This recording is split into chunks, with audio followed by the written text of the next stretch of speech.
To be seasoned, you have to endure upheavals.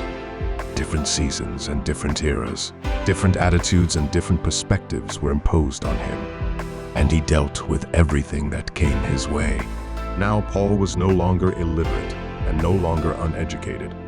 He was very knowledgeable, very learned, and very intellectual. At least he spoke many languages. He had sat at the feet of a Gamel. He had been trained and respected by the great thinkers of his time. He was profound. He was prolific. He spoke well.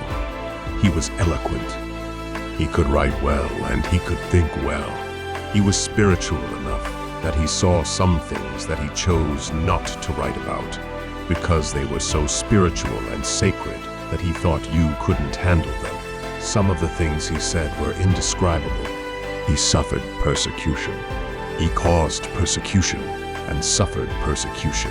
He attacked Christians before he was saved, and then he was attacked himself.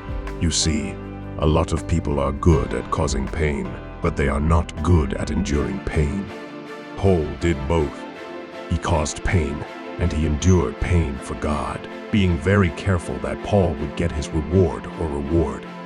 Even though he was saved because of the suffering he caused the early church because he was a Christian and often a murderer of Christians, he survived all of that through an encounter he had with God on the road to Damascus.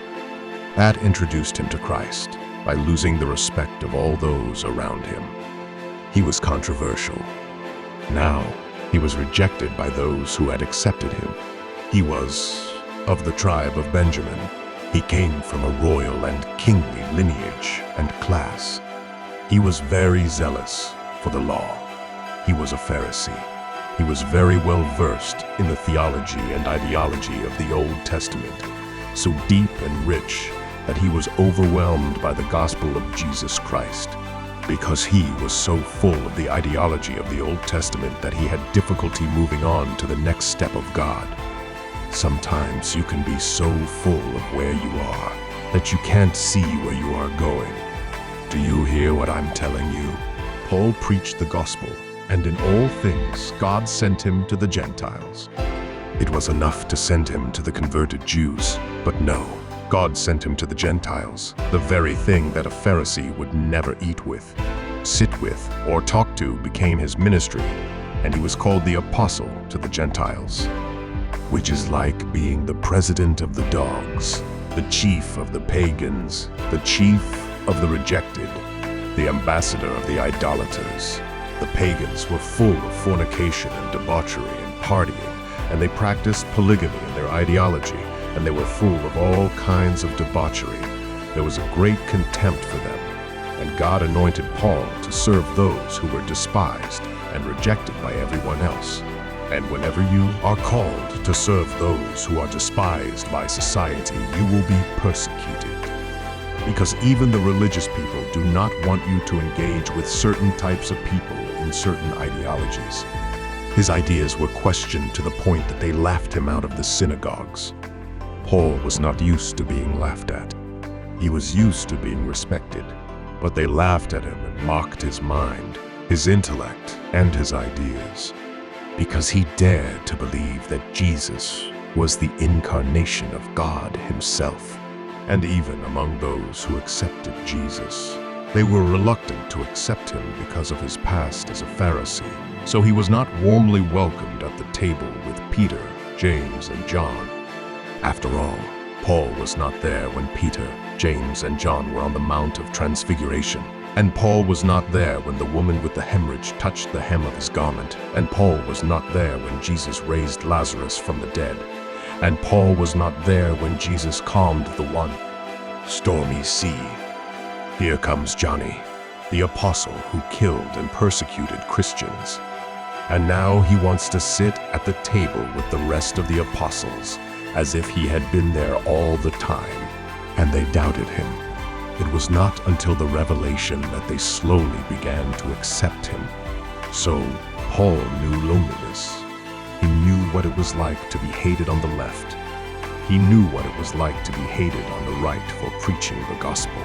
He was persecuted for preaching the gospel. He was beaten like a slave for preaching the gospel. He was stoned at Lystra and left for dead for preaching the gospel. He bore the marks of Jesus for preaching the gospel. He was thrown into prison after prison for preaching the gospel. He was shunned by his friends, shunned by his own family, rejected by his own community for preaching the gospel. He had to stand in abject poverty and isolation, console himself, lick his wounds, lift his head up and carry on when others wanted him dead for preaching the gospel. He endured all kinds of suffering to get to this point in his life, and we taste the sweetness of his last words, his last thoughts, his conclusion, the end together, my brothers. The sum of everything that tempered him and set him apart and made him unique. At elixir, the rich dregs that are left when the pot of water boils to its lowest point. Now we are tasting the last drops that flow from Paul as he says, I am about to be offered.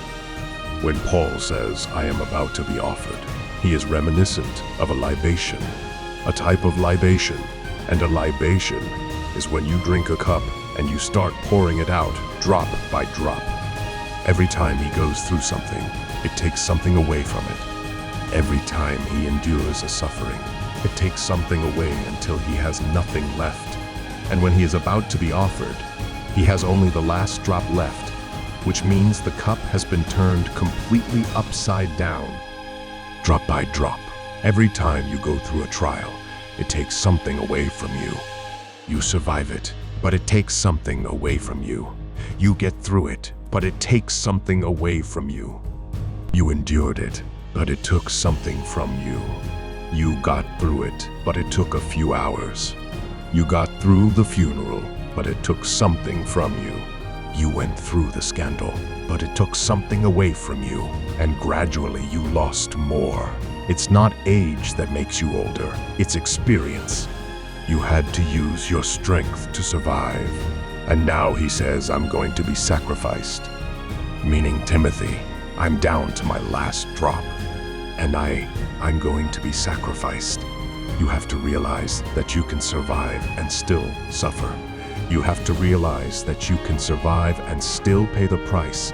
You survived divorce and still pay the price. You survived teen pregnancy and still pay the price. You survived addiction and still pay the price. You survived scandal and still pay the price. Until people slowly realize how much you lost to still be able to stand. Oh my God, do you hear what I'm saying? Look, there's someone saying I'm still here, I'm still here, I'm still here. I'm not the same anymore, but I'm still here, you know. You can drive a car and eventually it will tell you it has 3/4 of a tank of gas. And then, if you keep driving, it has half a tank. And then, if you keep driving, it has 1/4 of a tank.